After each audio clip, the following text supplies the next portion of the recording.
Hey, what's up guys? Shane here. So today I'm going to be talking about saving money, why it's so important, how I save nearly 70% of my income, and why it's so important that you do this as well. And I've noticed that a lot of videos on YouTube will tell you that it's very important to save your money, track your money, but then they just give you generic advice, or they tell you that you need to make a spreadsheet and spend 20 hours a week tracking every single cent that goes in and out of your bank account. So I decided to make a video that goes over the practical steps that I took to save nearly 70% of my income that don't take very much time and they're very easy to do. So first things first, why is saving money so important? Well, chances are right now you're living paycheck to paycheck, and the reason I know this is because I decided to read a bunch of boring studies that basically tell me that over half of Americans live paycheck to paycheck, somewhere around 70%. Now, the problem with living this way is that when an emergency comes up, you end up having to go into debt and borrow money in order to pay for it.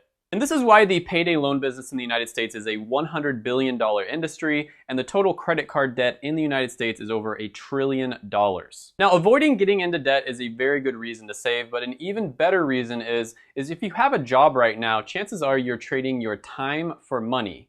And once you get enough money and you save up enough money, what you can do is you can flip this around and you can start trading your money for time, and this will buy you freedom. And this freedom will allow you to do whatever you want. So maybe you want to retire early and just lay on the beach all day, or maybe you want to travel the world. Maybe you don't ever want to retire and you just want to build a business that you love. The big point here is that you should start saving right away. So that way your money will start working for you and not against you, and you can gain the freedom to do whatever you want. And then you won't have to worry about everything, and I'm going to show you how to do that right now. So the first and by far the most important thing you need to do is you need to get your mindset right. And you really want to understand the value of a dollar, because for the average person watching this channel, $1 invested right now by the time you retire is going to be worth over $20. So whenever you're thinking about buying something, you should imagine that thing in one hand and the money in the other hand. And this is especially important when you think about buying clothes. I mean, think about that, $350 golden jacket that doesn't match with anything, so you're probably only gonna wear it twice. Well, when you calculate it out, that's gonna be $175 for each time that you wear it. And if you invested that money instead, it would be worth over $7,000 by the time you retire. And I find that it's really useful to think of your money like little workers or little soldiers that kind of just work for you,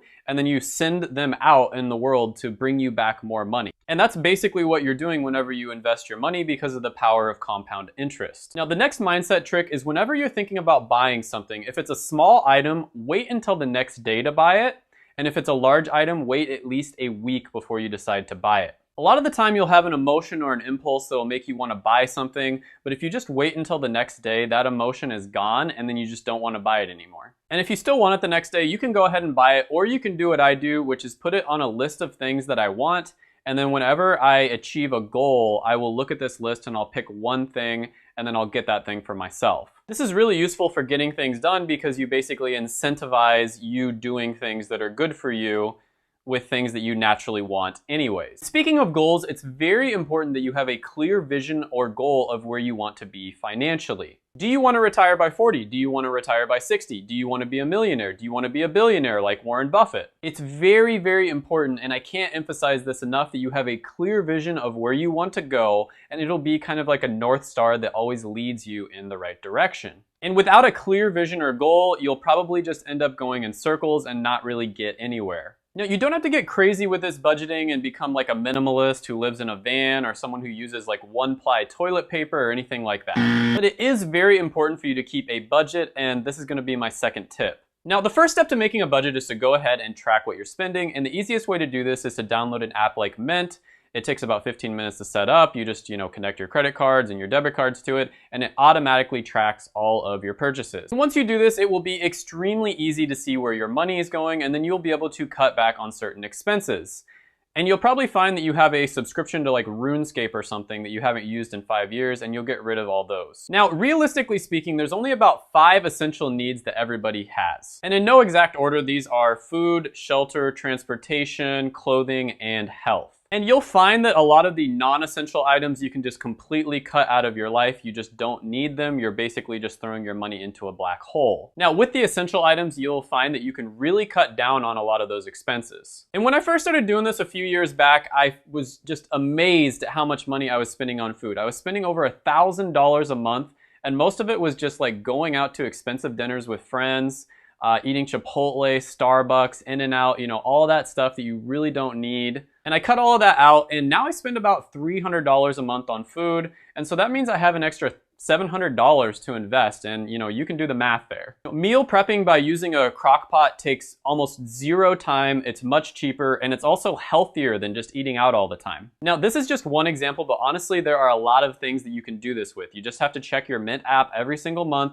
and then just start cutting back or cutting down on expenses that you don't need. Now, an example of cutting costs for shelter would be getting roommates. This can cut your costs in half or maybe even 1/3. An example of cutting costs with transportation is to not buy a new car. Instead, buy a car that's 5 to 10 years. It's already taken most of the hit of depreciation, and it's going to be much cheaper insurance, maintenance, etc. Everything is going to be much cheaper. And for clothing, you can still look really good on a budget. Just focus on, classic pieces like black, white, white shirt, blue jeans, and then things that match really well with black and white. This will never go out of style, and you can wear it just about all year round. Now, the next thing you should do is automate everything. You need to have a central bank account where money comes into, and then every single month, automatically, money will get funneled either to a savings account or maybe an investment account, and you just don't have to do anything. They do all the work for you. Now, what I did is I started off with about 15% of my income, and then I worked my way up to 50%, and then after a while, I was able to work my way up above 65% or so, and that's where I feel comfortable. And my personal goal is to retire around the age of 35, so saving 65 to 70% is where I'm aiming for. And when you first start saving, it's a good idea to funnel all of your money into a savings account, and then once you have enough saved to where it could cover all of your expenses for 6 months,